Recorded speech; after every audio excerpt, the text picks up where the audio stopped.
Doctor എന്നുള്ള ഒരു ബിംബം ഉണ്ടല്ലോ, ആ ബിംബത്തിന് വന്നൊരു മാറ്റമാണ്. അപ്പോൾ നമ്മൾ പഠിച്ചിട്ടുണ്ട് ട്രിവാൻഡ്രം മെഡിക്കൽ കോളേജ് ഉണ്ടാകുമ്പം ബസ്സിനകത്ത് ഈ മെഡിക്കൽ വിദ്യാർത്ഥികൾ പോകുമ്പോൾ ആൾക്കാർ എണ്ണീച്ചു കൊടുക്കുമായിരുന്നു. പണ്ട് ബലരാമ സാർ പറയുന്നത് കേട്ടിട്ടുണ്ട്, പഴയ നമ്മുടെ പ്രിൻസിപ്പളായിട്ടിരുന്നത്. അത്ര റെസ്പെക്റ്റ് ആയിരുന്നു ഈ ഡോക്ടർമാർക്കും മെഡിക്കൽ വിദ്യാർത്ഥികളോട്. ഇന്നിപ്പോൾ ഡോക്ടർമാർ തന്നെ പറയുന്നത് ഞങ്ങൾ വെറുതെ കൂലിക്ക് പണിയെടുക്കുന്ന ആൾക്കാരാണ്, ഞങ്ങൾ തൊഴിലാളികളാണ്, ഞങ്ങൾ സമയത്തിന് ജോലിയും പോകും.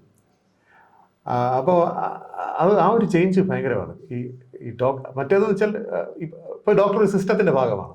ഡോക്ടർ എന്ന് വെച്ചാൽ ഒരു അതോറിറ്റി അല്ല ഇപ്പം, ശരിക്കും ഒരു അതോറിറ്റേറിയനായിട്ടുള്ള ഒരു സിസ്റ്റത്തിൻ്റെ ഭാഗമായിട്ട് മാറിക്കഴിഞ്ഞു. ഇപ്പം ഞാൻ ഈ സാധാരണ ലോക്കൽ ലെവലിൽ പോകുമ്പോഴൊക്കെ ഡോക്ടർമാർ പറയുന്ന കാര്യമുണ്ട്, അവർക്കൊരു സമ്മർദ്ദം ഇപ്പോൾ ഉണ്ട്. സമ്മർദ്ദം എന്ന് വെച്ച് കഴിഞ്ഞാൽ എന്നോട് ചോദിച്ചിട്ടുള്ള കാര്യമാണ്, ഡോക്ടറെ ഞങ്ങൾ ബഹുമാനിക്കേണ്ടത്? ഞങ്ങൾ പഞ്ചായത്ത് മെമ്പറാണോ ബഹുമാനിക്കേണ്ടത്, റിപ്പോർട്ട് ചെയ്യേണ്ടത്? ആരാണ് ഞങ്ങളുടെ യഥാർത്ഥ അതോറിറ്റി?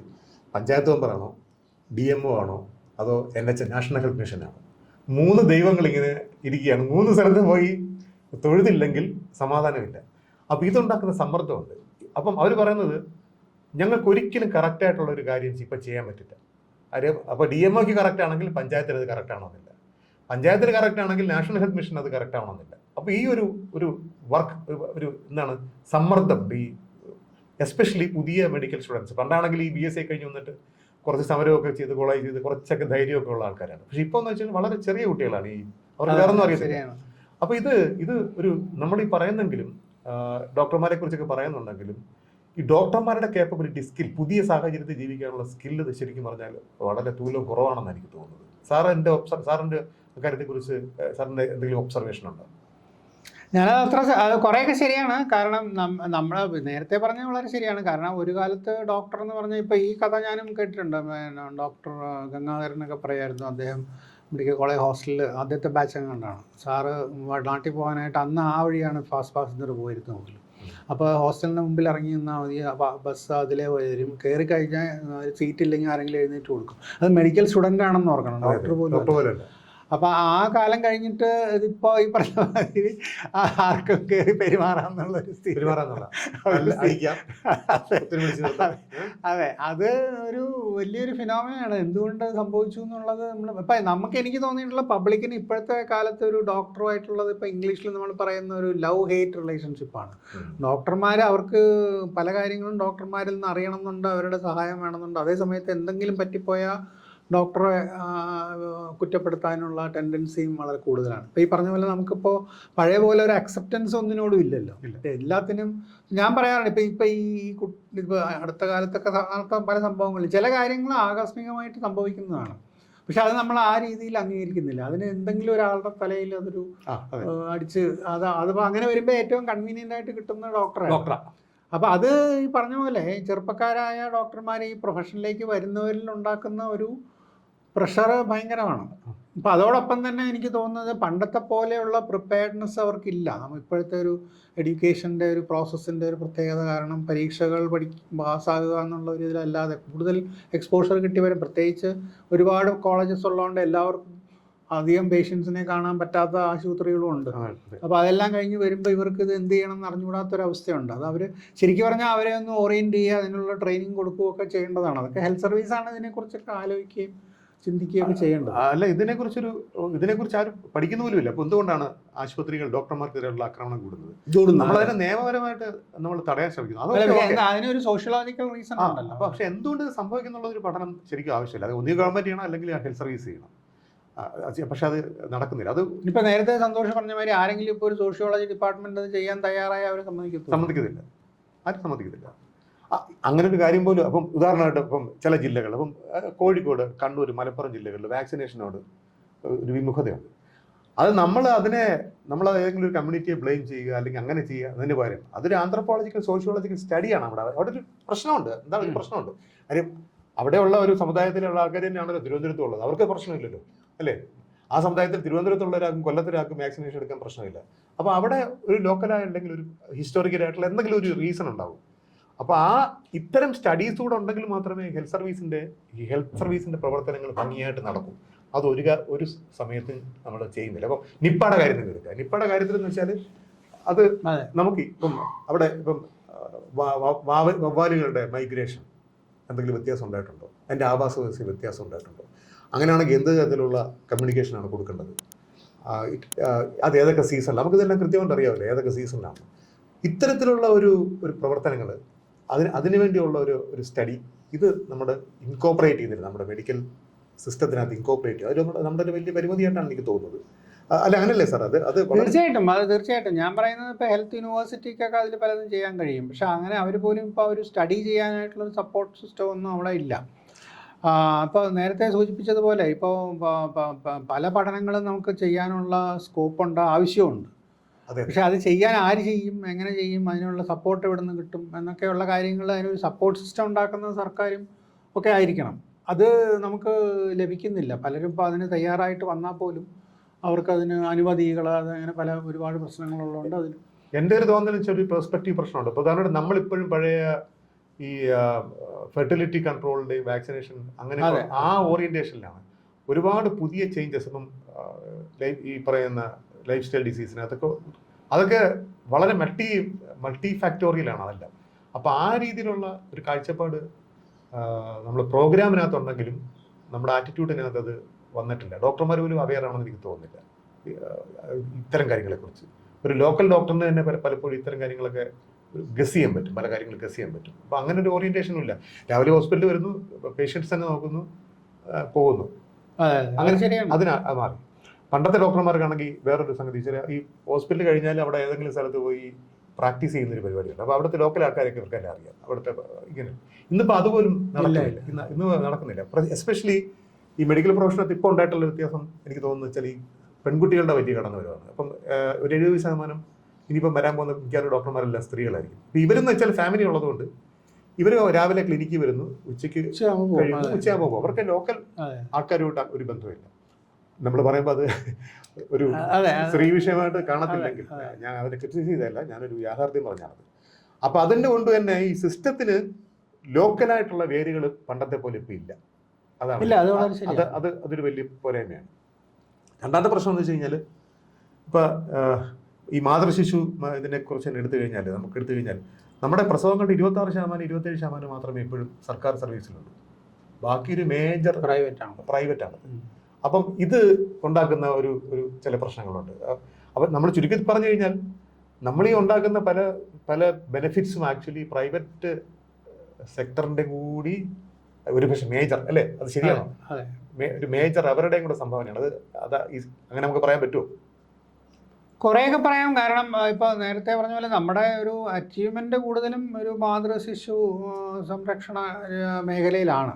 അപ്പോൾ അതിലൊരു വലിയ മെജോറിറ്റി പ്രസവങ്ങൾ നടക്കുന്നതും എല്ലാം ഇപ്പോൾ പ്രൈവറ്റ് മേഖലയിലാണ്. അപ്പോൾ അതുകൊണ്ട് അവർക്ക് തീർച്ചയായിട്ടും അതിലൊരു പങ്ക് അവകാശപ്പെടാം.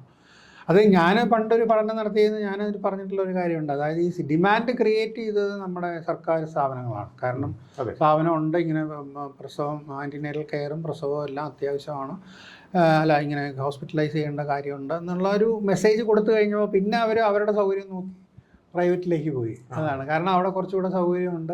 സംഭവിക്കും.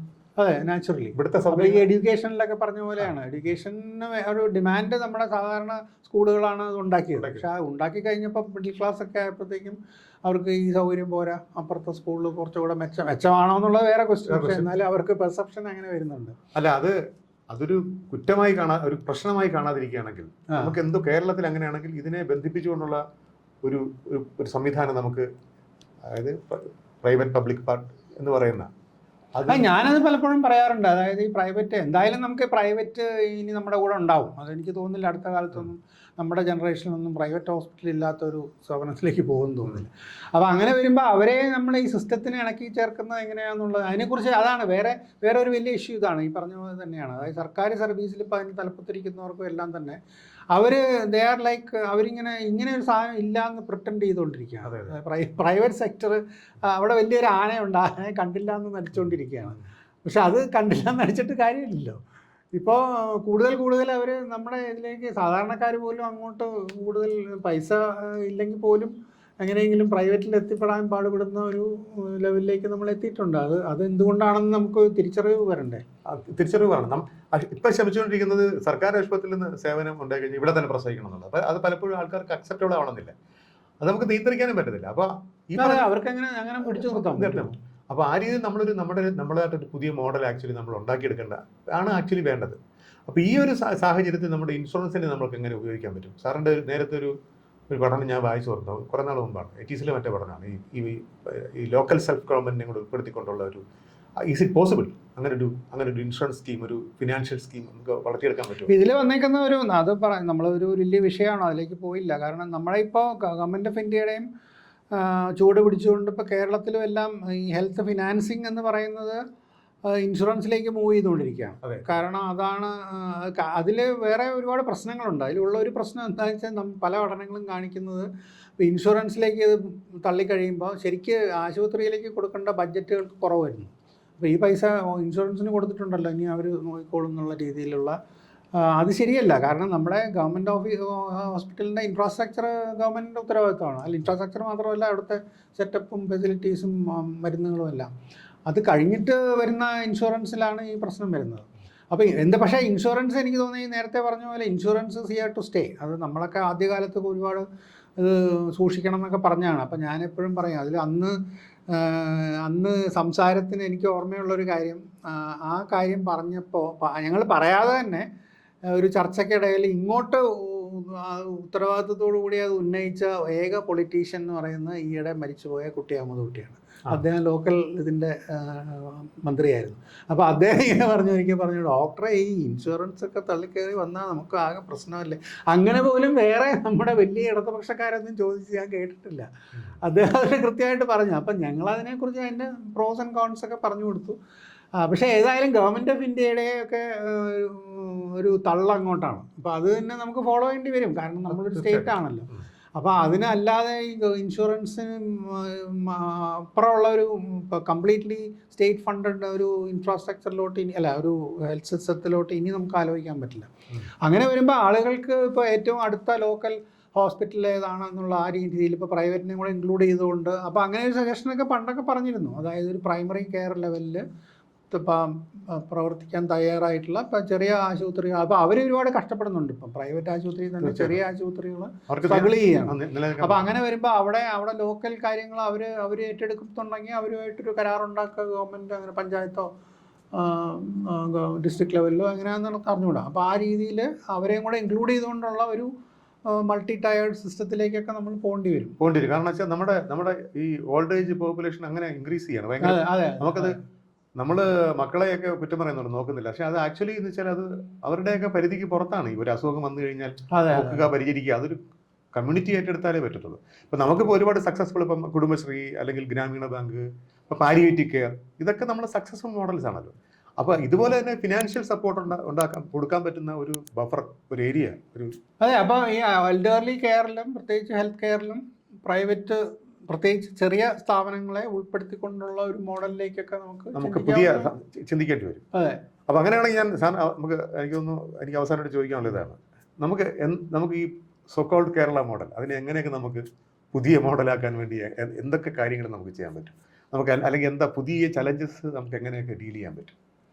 ഹെൽത്തിൻ്റെ കാര്യത്തിൽ മാത്രമേ എനിക്ക് എന്തെങ്കിലും എക്സ്പെർട്ടൈസ് അവകാശപ്പെടാൻ പറ്റുള്ളൂ. അതിൽ എനിക്ക് തോന്നുന്നത് ഒന്നാമത്തെ കാര്യം നമ്മൾ സംസാരിക്കാത്ത ഒരു വിഷയമാണ്. അത് ഹെൽത്ത് ഫണ്ടിങ് ഇപ്പോഴും നമ്മുടെ ഇതൊക്കെ പറഞ്ഞാലും കേരളത്തിൻ്റെ നോക്കിക്കഴിഞ്ഞാൽ വളരെ മോശമാണ്. അപ്പോൾ ഗവൺമെൻറ് സ്പെൻഡ് ചെയ്യുന്നത് എത്രയെന്ന് വെച്ചാൽ വളരെ കുറവാണ്. കയ്യിൽ നിന്നാണ് പോകുന്നത് എല്ലാവരുടെയും. അതെ, എല്ലാവരുടെ ഔട്ട് ഓഫ് പോക്കറ്റ് എക്സ്പെൻഡിച്ചറാണ്. അത് പലപ്പോഴും നമ്മൾ ഈ ടെക്നിക്കൽ ടേമിൽ ഹെൽത്ത് എക്കണോമിക്സിൽ പറയുന്ന ഒരു ടേമുണ്ട്, കറ്റാസ്ട്രോഫിക് എക്സ്പെൻഡിച്ചർ എന്ന് പറഞ്ഞാൽ അതോടുകൂടി അവൻ തീരും, അങ്ങനത്തെ എക്സ്പെൻഡിച്ചറാണ്. അപ്പോൾ ഞങ്ങളുടെ ഒരു കുട്ടി ഇതുപോലെ പഠനം നടത്തി. അപ്പോൾ ആ കുട്ടി സ്റ്റുഡൻറ്റ് അവർ കണ്ടുപിടിച്ചൊരു കാര്യം, അവർ പലപ്പോഴും ഇങ്ങനെയുള്ള വലിയ എക്സ്പെൻഡിച്ചറോടുകൂടി ആ കുടുംബത്തിൻ്റെ ഇപ്പോൾ പലതും സംഭവിക്കുന്നുണ്ട്. ചിലപ്പോൾ കുട്ടികളുടെ വിദ്യാഭ്യാസം മുടങ്ങും, അല്ലെങ്കിൽ ഭാര്യയ്ക്ക് ഉണ്ടായിരുന്ന ജോലി അവർ മാറ്റി വെച്ചിട്ട് ഇതിനു വേണ്ടി ആരുമില്ല, അപ്പോൾ അവർ നോക്കാൻ വേണ്ടി അവർ ജോലികൾ, അപ്പോൾ അതൊരു എക്കണോമിക് കറ്റാസ്ട്രോഫി. അങ്ങനെ പല കാര്യങ്ങളും സംഭവിക്കുന്നുണ്ട്. അതൊക്കെ നമ്മൾ റെക്കഗ്നൈസ് ചെയ്യണം, അത് ഇങ്ങനെ ഒരു സംഭവം. അപ്പോൾ അതിനു വേണ്ടി എങ്ങനെ നമുക്ക് ഇതിൻ്റെ ഇത് പലരും പറയുന്നതാണ്. പലരും പറയും ഇത് കൂട്ടണം എന്ന് പറയുമെങ്കിലും കൂട്ടാൻ നമുക്ക് കഴിഞ്ഞിട്ടില്ല. അതെന്തുകൊണ്ടാണെന്ന് വെച്ചാൽ എനിക്ക് അറിഞ്ഞൂടാ. അതൊക്കെ ഈ പബ്ലിക് ഫിനാൻസിൻ്റെ എക്സ്പേർട്സ് പറയേണ്ടതാണ്. എന്തുകൊണ്ടാണ് നമ്മുടെ ഹെൽത്ത് എക്സ്പെൻഡിച്ചർ കൂട്ടാൻ നമുക്ക് കഴിയാത്തത് എങ്ങനെയൊക്കെ ഒരു രീതിയിൽ ഇത് കൂട്ടാൻ പറ്റും. അപ്പോൾ പരിഷത്തുകാരൊരു ഒരു കാലത്തൊരു സജഷൻ പറഞ്ഞിരുന്നു ഹെൽത്ത് സെസ് ഏർപ്പെടുത്താം പബ്ലിക് സർവീസിന് വേണ്ടി. ഏറ്റവും കൂടുതൽ ബാധിക്കുന്നത് താഴ്ന്ന ആൾക്കാരെയാണെന്നുള്ളതാണ് എൻ്റെ. അതൊരു റിഗ്രസീവ് ടാക്സ് ആണെന്നുള്ളൊരു ക്രിറ്റിസിസം ഉണ്ട്. പക്ഷെ അവർ പറഞ്ഞത് എന്താണെന്ന് വെച്ചാൽ ഇപ്പോൾ ഇലക്ട്രിസിറ്റി ബില്ലുമായിട്ട് ടാഗ് ചെയ്തിട്ട് കൂടുതൽ ബില്ല് കൊടുക്കുന്നതിൻ്റെ അതിന് കൂടുതൽ പൈസ വാങ്ങിക്കണം എന്നൊക്കെ ഒരു സജഷൻ ഉണ്ടായിരുന്നു. പ്രായോഗികമാണോ എന്ന് ചോദിച്ചാൽ എനിക്ക് അറിഞ്ഞുകൂടാ. പക്ഷേ അതാ പറഞ്ഞത് ഇത് അത് ആലോചിക്കേണ്ടത് പബ്ലിക് ഫിനാൻസിൻ്റെ എക്സ്പേർട്സൊക്കെയാണ്. അതിരുന്നിട്ട് എങ്ങനെ നമുക്കിത് കൂട്ടിക്കൊണ്ടുവരാൻ പറ്റും. പിന്നെ ഈ ഹെൽത്ത് ഇപ്പോൾ ഇൻഷുറൻസ് തന്നെ ആയിക്കോട്ടെ. ഇപ്പോൾ ഇൻഷുറൻസ് കാനഡയിൽ ഇൻഷുറൻസ് ആണ്, പക്ഷെ അവർ it is like single payer insurance ആണ്. അതായത് ഒരു കമ്പനിയേ ഉള്ളൂ. അപ്പോൾ എല്ലാ ഫണ്ടും അവർ തന്നെ ഹാൻഡിൽ ചെയ്യും. അങ്ങനെ വരുമ്പോൾ അതിനൊരു സർക്കാരിൻ്റെ കുറച്ച് നിയന്ത്രണവും വരും. അപ്പോൾ അപ്പോൾ അതല്ലാതെ ഒരു മാർക്കറ്റ് ഇത് വരുന്നില്ല. അപ്പോൾ അങ്ങോട്ടും ഇങ്ങോട്ടും അടികൂടി ആർക്ക് എവിടെ എന്ത് ചെയ്യണം എന്ന് അറിഞ്ഞുകൂടാത്ത സ്ഥിതി വരുന്നില്ല. അപ്പോൾ ആ രീതിയിലുള്ള സോഷ്യൽ ഇൻഷുറൻസിനെ കുറിച്ച് ആലോചിക്കാവുന്നതാണ്. ഒരു സിംഗിൾ ഇവിടെ അതിനുള്ള ശ്രമമുണ്ട്. ഇപ്പോൾ ഈ ഹെൽത്ത് ഇപ്പോൾ അവർ മറ്റേ ഗവൺമെൻറ് ഇതിന് പെൻഷനേഴ്സിന് വേണ്ടിയൊക്കെ കൊണ്ടുവന്ന മെഡിസപ്പോ അത്, പക്ഷേ അത് വലിയ കോൺട്രവേഴ്സിയിലായി. അവർ ചെയ്യാൻ ശ്രമിച്ച അതാണ് ഒരു സിംഗിൾ പെയർ സിസ്റ്റത്തിൽ എല്ലാവരെയും കൊണ്ടുവന്നു. പക്ഷെ അതിനെനിക്ക് തോന്നുന്നു നമ്പേഴ്സ് അത്രയും ഇല്ലയെന്ന് തോന്നുന്നു. അങ്ങനെ എന്തോ അത്രയും കാരണം ഇപ്പോൾ എല്ലാവരും ആവശ്യപ്പെടുന്ന തുകകളൊക്കെ വളരെ ഹൈ ആണ്. ആ പ്രീമിയം വെച്ചുകൊണ്ട് അവർക്കത് മാനേജ് ചെയ്യാൻ പറ്റുന്നില്ല. അപ്പോൾ അങ്ങനെയൊക്കെയുള്ള അപ്പോൾ ഇതൊക്കെ കാര്യമായിട്ട് ഇതിൻ്റെയൊക്കെ എക്സ്പേർട്സ് ഇരുന്ന് ആലോചിച്ച് ചെയ്യേണ്ട കാര്യങ്ങളാണ്. പിന്നെ പൊതുവേ വേറൊരു കാര്യം കൂടെ ഞാൻ എന്തായാലും പറയേണ്ടതാണ്. അതായത് നമ്മളിപ്പോൾ വലിയ മോഡൽസ്, ഇപ്പോൾ നമ്മളൊക്കെ തന്നെ വലിയ കാര്യമായിട്ട് പറഞ്ഞുകൊണ്ടിരുന്ന മോഡൽസാണ് NHS ഒക്കെ. അപ്പോൾ NHS എല്ലാം ക്രൈസിസിലാണ്. ഇപ്പം ഇംഗ്ലണ്ടിലെ NHSും വലിയ ക്രൈസിസ് ഫേസ് ചെയ്തുകൊണ്ടിരിക്കുകയാണ്. അപ്പോൾ ഹെൽത്തിനുള്ള ഒരു റിസോഴ്സ് കണ്ടുപിടിക്കുക എന്നുള്ളത് ലോകത്തെ എല്ലായിടത്തും ഒരു ചാലഞ്ചായിട്ട് മാറിക്കൊണ്ടിരിക്കുകയാണ്. അതിൻ്റെ ഒരു പ്രധാന കാരണം ഈ ടെക്നോളജിയുടെ ഒരു തള്ളിക്കയറ്റമാണ്. അപ്പം പല കാര്യങ്ങളും ചെയ്യാൻ പറ്റും, പക്ഷെ ചെയ്യാൻ പറ്റുന്ന എല്ലാ കാര്യങ്ങളും ചെയ്യേണ്ടതുണ്ടോ എന്നൊരു ചോദ്യം സൊസൈറ്റി സ്വയം ചോദിക്കണം. അതാണ് പ്രശ്നം. അപ്പോൾ അത് പക്ഷെ ചോദിക്കുന്നില്ല. കാരണം ചെയ്യാൻ പറ്റുന്നതെല്ലാം ചെയ്തോളൂ എന്നാണല്ലോ എല്ലാവരും പറയുന്നത്. ഇപ്പോൾ എത്ര ആയുസ് എത്ര നീട്ടിക്കിട്ടണോ അത്രയും.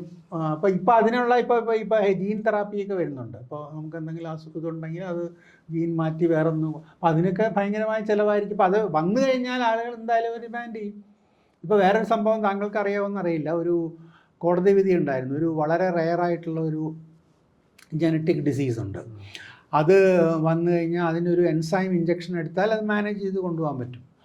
അപ്പോൾ ആ എൻസൈം ഇഞ്ചക്ഷൻ ഗവൺമെൻറ് സപ്പോർട്ട് ചെയ്യണമെന്ന് പറഞ്ഞ് ആരോ കേസ് കൊടുത്തപ്പോൾ ഹൈക്കോടതി അത് അനുവദിച്ചു. അതങ്ങ് അനുവദിച്ചു. അപ്പോൾ അന്ന് ഈ പറഞ്ഞ പോലെ മിസ്റ്റർ രാജീവ് സദാനന്ദൻ സെക്രട്ടറി ആയിരുന്ന സമയത്താണ് അദ്ദേഹം ആ കോടതി വിധി അവഗണിച്ചു. കാരണം അങ്ങനെ പറയുന്നത് ഇത് എല്ലാവർക്കും കൊടുക്കാൻ പോയാൽ ഈ ഹെൽത്ത് ഫണ്ട് മുഴുവൻ അതിന് പോകും. അപ്പോൾ അതുകൊണ്ട് പക്ഷെ അതിന് പിന്നീട് എങ്ങനെ അദ്ദേഹത്തിൻ്റെ എതിരായിട്ട് ആക്ഷൻ ഒന്നും വന്നില്ല. ഹൈക്കോടതിയും അത് പിന്നെ പഴ്സ് ചെയ്തില്ല എന്ന് തോന്നുന്നു എന്തായാലും. പക്ഷെ നമ്മളിപ്പോൾ പേപ്പറിലൊക്കെ കാണുന്നുണ്ട് പല കുട്ടികൾക്കും ഒരു ഇഞ്ചക്ഷന് 4 കോടി രൂപ എല്ലാവരും കൂടെ പിരിച്ചു കൊടുക്കും. അപ്പോൾ ആദ്യമൊക്കെ നമ്മൾ ചെയ്യും, പക്ഷേ ഇങ്ങനെയുള്ള ഡിമാൻഡുകൾ വന്നുകൊണ്ടേയിരിക്കുമ്പോൾ അങ്ങനെ ചിലപ്പം കുറച്ച് കഴിയുമ്പോൾ ആളുകൾ അതിന് റെസ്പോണ്ട് ചെയ്യാതെയാവും. അപ്പോൾ അപ്പോൾ അതുകൊണ്ട് നമ്മൾ എങ്ങനെ ഇതിന് ഫേസ് ചെയ്യണം എന്നുള്ള ഒരു സീരിയസ് ഇഷ്യൂ ആണ്. അപ്പോൾ അതിനെക്കുറിച്ചൊക്കെ പക്ഷേ ഞാൻ പറഞ്ഞു വെസ്റ്റിലാണെങ്കിൽ ഇതിന് വലിയ ചർച്ചകൾ നടക്കുന്നുണ്ട്. ഇപ്പം ഇതുമായിട്ട് ഫിലോസഫേഴ്സും ഇപ്പം ഹാർവേഡിലൊക്കെ മൈക്കൽ സാൻഡൽ എന്നൊക്കെ പറഞ്ഞ അദ്ദേഹം അതിൻ്റെ ജസ്റ്റിസിനെ കുറിച്ചും എങ്ങനെ ചികിത്സ എന്താണ് അവകാശപ്പെട്ടത്, എന്താണ് അവകാശപ്പെടാത്തത്, എങ്ങനെ അതിനെ അപ്രോച്ച് ചെയ്യണം, അതൊക്കെ അറ്റ്ലീസ്റ്റ് ഒരു ചർച്ച ഡിബേറ്റും ഒക്കെ ഉണ്ട് നമ്മുടെ ഇവിടെ. പക്ഷേ സോക്കോൾഡ് ഒരു ഇൻ്റലക്ച്വൽ സർക്കിളിൽ ആ ലെവലിലേക്കൊന്നും ആരും പോകുന്നില്ല. അത് ആ സ്ഥലത്തല്ലല്ലോ ഹെൽത്ത് നിൽക്കുന്നത്. ഇതൊരു പൊളിറ്റിക്കൽ ഇഷ്യൂ ആയിട്ട് മാത്രം നിൽക്കുമ്പോൾ എങ്ങനെയാണ് സാധ്യം? അതാണ് സാധ്യമാകത്തില്ല. മാത്രമല്ല അതിൻ്റെ എക്സ്പേർട്സ് പോലും അല്ല അത് ഡീൽ ചെയ്യുന്നത്. നമ്മുടെ ഹെൽത്ത് നമ്മുടെ എക്സ്പെർട്സിൻ്റെ കൈ പോലും ഇപ്പോൾ അല്ലെന്ന് എനിക്ക് തോന്നുന്നത്. അവരുടെ കയ്യിൽ നിന്നൊക്കെ വേറെ ആരോഗ്യം. അതാണ് ഞാൻ നേരത്തെ പറഞ്ഞത്. ഇപ്പോൾ ഹെൽത്ത് സെക്രട്ടറിയുടെയും പിന്നെ അതുപോലെയുള്ള കുറേ കോർപ്പറേറ്റ്സും അവരൊക്കെ കൂടെയാണ് ഹെൽത്തിൻ്റെ കാര്യങ്ങൾ. ഇപ്പോൾ പുതിയ കാര്യങ്ങൾ വരുന്നു, അത് ഒരു ഉടനെ തന്നെ അവർ ഹോസ്പിറ്റലിൽ അതുണ്ട് ഇതുണ്ടെന്ന് പറഞ്ഞ്. ഇപ്പോൾ എനിക്ക് ഏറ്റവും വളരെ അരോചകമായിട്ട് തോന്നിയൊരു കാര്യം ഇപ്പോൾ ഈ നമ്മൾ FM-ലൊക്കെ കണ്ട് ഇപ്പം പണ്ടൊക്കെ ഞങ്ങളൊക്കെ പഠിക്കുമ്പോൾ ഫോറൻസിക് മെഡിസിനിൽ ഒരു ഫുൾ ക്ലാസ് എടുത്തിട്ടുണ്ട്.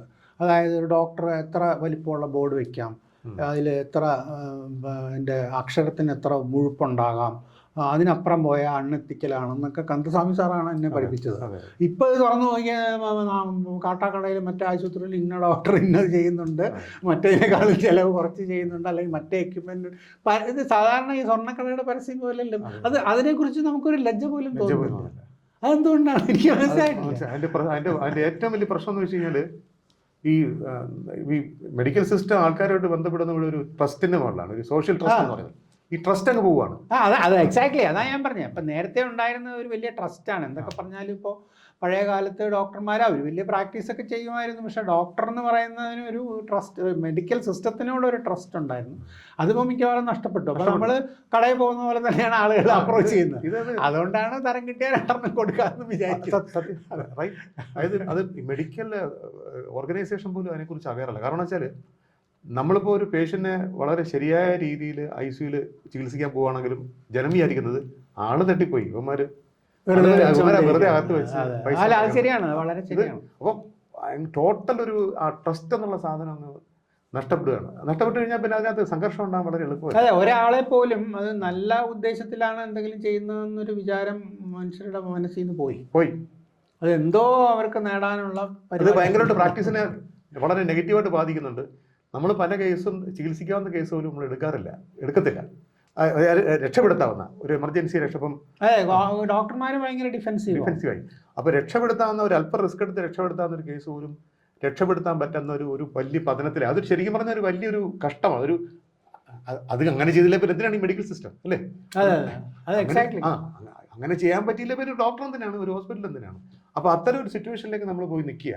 ഇത് നമ്മളെ പോലെയൊക്കെ മെഡിക്കൽ ഇതുമായിട്ട് ബന്ധപ്പെട്ട ആളുകളുടെ അടുത്ത് നമ്മുടെ ബന്ധുക്കളും പരിചയക്കാരുമായിട്ടുള്ള ആളുകളിൽ നിന്ന് വരുന്ന ഏറ്റവും വലിയൊരു ഇമ്പോർട്ടൻ്റ് ആയിട്ടുള്ള ഒരു ചോദ്യവും അല്ലെങ്കിൽ ഒരു ഇൻട്രാക്ഷൻ എന്ന് പറയുന്നത് ഇതാണ്. അപ്പോൾ അതായത് മറ്റേടത്ത് മറ്റേളെക്കാളും കൊള്ളാവോ ഇയാൾ അങ്ങനെയാണോ എന്നൊക്കെ. അപ്പം അതിനൊക്കെ നമ്മൾ മറുപടി അവസ്ഥയാണത്. പലപ്പോഴും എവിടെയും തൊടാതെയൊക്കെ പറയാൻ പറ്റുള്ളൂ. അല്ലാതെ അത് അങ്ങനെ അതാ പറഞ്ഞത്, അത് ഈ ട്രസ്റ്റ് നഷ്ടപ്പെട്ട ഒരു സ്പെഷ്യലിസ്റ്റ് എഴുതി കൊടുക്കുന്ന ഒരു പ്രിസ്ക്രിപ്ഷൻ നമ്മളോട് ചോദിക്കുന്നത് ശരിയാ, ഇത് കഴിക്കാമോ എന്ന് ചോദിക്കുന്നത്. ഞാൻ ആലോചിച്ച് നോക്കി, അത്തരത്തിലാണ് പോയി നിൽക്കുന്നത് അവസ്ഥ. ആ സിസ്റ്റത്തിന്റെ ആ ക്രെഡിബിലിറ്റി എത്രമാത്രം. ഇത് വളരെ സീരിയസ് ആയിട്ട് ആലോചിക്കേണ്ട ഒരു വിഷയമായിട്ടാണ് എനിക്ക് തോന്നുന്നത് കേരളത്തിലെ ആൾക്കാർ. നമ്മൾ ഈ നമ്പർ 1 എന്ന് പറയുമ്പോൾ ആക്ച്വലി നമ്മൾ ഇത് എങ്ങനെ നമ്പർ 1 ആവുന്നത്? ഇങ്ങനെ ഈ സസ്പീഷൻ, ഒരു പാരനോയിഡ് ആൾക്കാർ, രോഗികൾ പാരനോയിഡ് ആയിത്തീരുന്ന ഒരു സിസ്റ്റം എങ്ങനെയാണ് നമ്പർ 1 ആവുന്നത് എനിക്ക് മനസ്സിലാവുന്നില്ല. അതിന്റെ കെട്ടിടത്തിന്റെ വലിപ്പം കൊണ്ടാണോ, അതിൽ ഡിഗ്രികളുടെ എണ്ണം കൊണ്ടാണോ എന്ന് തന്നെ. അപ്പോൾ ഇത് വളരെ സീരിയസ് ആയിട്ട് ആലോചിക്കേണ്ട ഒരു വിഷയമായിട്ട് ഈ നമ്മൾ ഇത് കാണുന്ന ആൾക്കാരുടെ മുന്നിലേക്ക് വെച്ചുകൊണ്ട് തീർച്ചയായിട്ടും നമുക്കിത് നമ്മുടെ സംഭാഷണം ഒരു ഡിബേറ്റും ഒരു ചർച്ചയൊക്കെ വരേണ്ടതാണ്. Thank you sir, thank you so much.